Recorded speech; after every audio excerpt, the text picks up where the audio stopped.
आगामी जिल्हा परिषद आणि पंचायत समितीच्या निवडणुकीमध्ये कोल्हापुरात भाजपनं राष्ट्रवादीला खिंडार पाडलाय।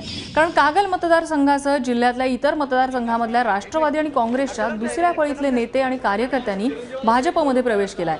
राष्ट्रवादीच्या माजी खासदार निवेदिता माने यांचे चिरंजीव धैर्यशील माने, विधान परिषदेचे सभापती बाबासाहेब कुपेकर यांची कन्या नंदाताई बाभुळकर तसंच गोकुळचे माजी अध्यक्ष आणि विद्यमान संचालक रणजित सिंग पाटील यांनी भाजपमध्ये प्रवेश केलाय। त्यामुळे भाजपचे नेते आणि महसूल मंत्री चंद्रकांतदादा पाटील यांनी काँग्रेसचे आमदार सतेज पाटील आणि राष्ट्रवादीचे आमदार हसन मुश्रीफ यांच्यासमोर एक मोठं आव्हान उभं केलेलं आहे।